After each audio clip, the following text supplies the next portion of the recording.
الملك عبد الله بن عبد العزيز آل سعود حفظه الله الكلمة التالية إلى أبنائه وبناته شعب المملكة العربية السعودية. بسم الله الرحمن الرحيم، والحمد لله، والصلاة والسلام على رسول الله وعلى آله وصحبه أجمعين. أيها الشعب الكريم، السلام عليكم ورحمة الله وبركاته. كم أنا فخور بكم، والمفردات والمعاني تعجز عن وصفكم. أقول ذلك ليشهد التاريخ وتكتب الأقلام وتحفظ الذاكرة الوطنية بأنكم بعد الله صمام الأمان لوحدة هذا الوطن، وإنكم صفعتم الباطل بالحق والخيانة بالولاء وصلابة إرادتكم المؤمنة.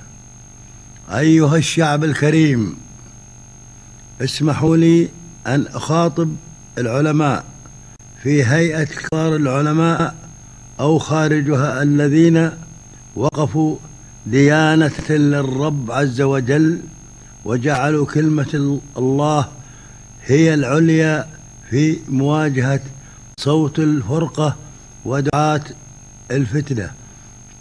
ولا أنسى مفكري الأمة وكتابها الذين كانوا سهاما في نحور أعداء الدين والوطن والأمة. وبكل اعتزاز أقول للجميع ولكم مواطن ومواطنة أن أي أمة ترفع كلمة الحق لا خوف عليها، وأنتم في قلبها الأمناء على الدين وأمن واستقرار هذا الوطن. أيها الرجال البواسل في كافة القطاعات العسكرية، وأخص بالذكر أخوانكم رجال الأمن في وزارة الداخلية، وإنكم درع هذا الوطن واليد الضاربة لكل من تسول له نفسه المساس بأمنه واستقراره. فبارك الله فيكم في كل ما تقومون به. أيها الشعب الكريم، يعلم الله إنكم في قلبي أحملكم دائما، وأستمد العون واستمد العزم والعون والقوة من الله ثم منكم. والسلام عليكم ورحمة الله وبركاته، ولا تنسوني من دعاكم. أيها الإخوة والأخوات، صدرت اليوم الأوامر الملكية التالية. أمر ملكي. بسم الله الرحمن الرحيم. الرقم ألف تقسيم 60، التاريخ 13/4/1432 للهجرة. بعون الله تعالى نحن عبد الله بن عبد العزيز آل سعود ملك المملكة العربية السعودية، انطلاقا من حرصنا على أبنائنا وبناتنا المواطنين، وتقديرا لدورهم الكبير في بنائنا الوطني وإسهامهم الفاعل في تشييد صروحه وقيام مؤسساته على ما عهدناه فيهم من الصدق في القول والجد في العمل، على قاعدة راسخة من الروح الوطنية العالية في منظومة قافلة الخير ومسيرة العطاء والنماء، مستصحبين في هذا المشهد الميمون عموم قول الحق سبحانه: وقل اعملوا فسيرى الله عملكم ورسوله والمؤمنون. أمرنا بما هو آت. أولا، صرف راتب شهرين لجميع موظفي الدولة من مدنيين وعسكريين.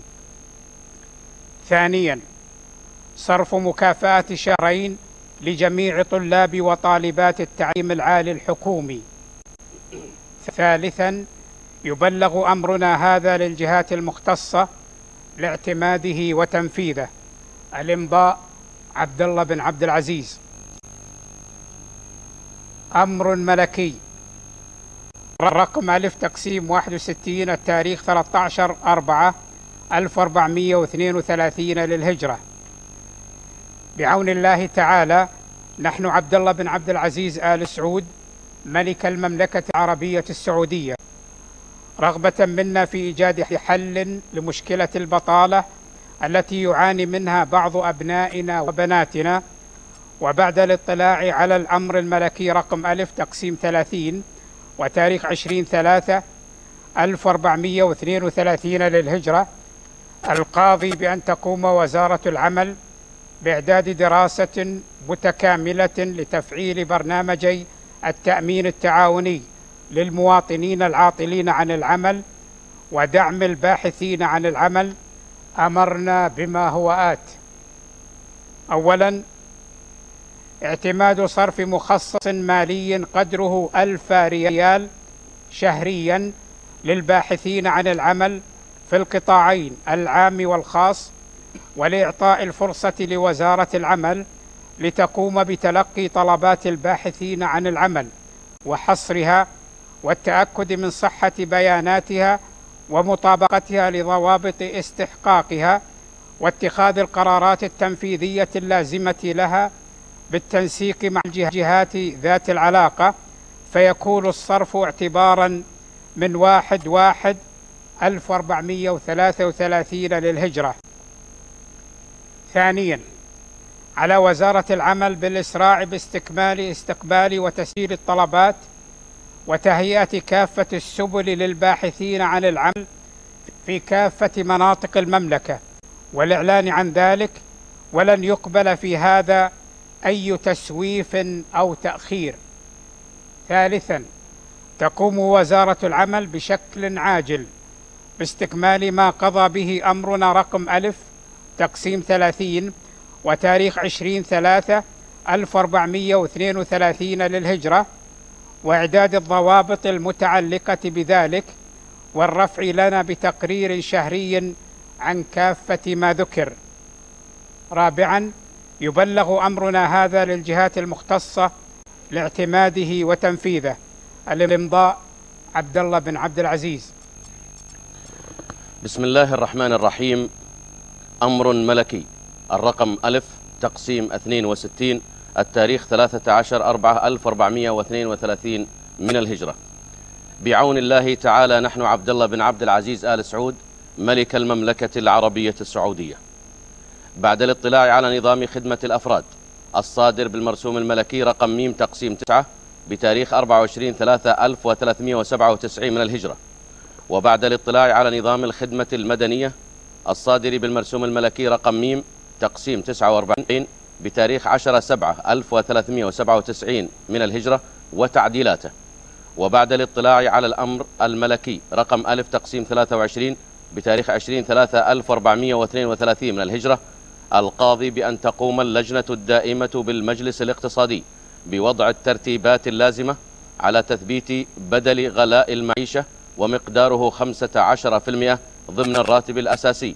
أمرنا بما هو آت: أولا، اعتماد الحد الأدنى لرواتب كافة فئات العاملين في الدولة من السعوديين ب3000 ريال شهريا بعد استكمال الزيادة المشار إليها في أمرنا رقم ألف تقسيم 23 بتاريخ 20/3/1432 من الهجرة، وأن تستكمل الإجراءات النظامية اللازمة حيال ذلك بشكل عاجل.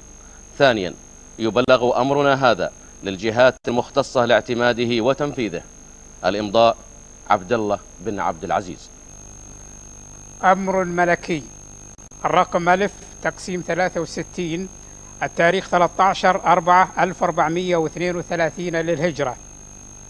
بعون الله تعالى نحن عبد الله بن عبد العزيز آل سعود ملك المملكة العربية السعودية، حرصا منا على توفير أسباب الحياة الكريمة للمواطنين وتأمين السكن المناسب لهم، وذلك انطلاقا من الأمانة الملقاة على عاتقنا تجاه أبنائنا وبناتنا المواطنين، واستشعار بمسؤوليتنا في هذا الشأن. أمرنا بما هو آت: أولا، اعتماد بناء 500,000 وحدة سكنية في كافة مناطق المملكة، وتخصيص مبلغ إجمالي لذلك قدره 250 مليار ريال. وتتولى الهيئة العامة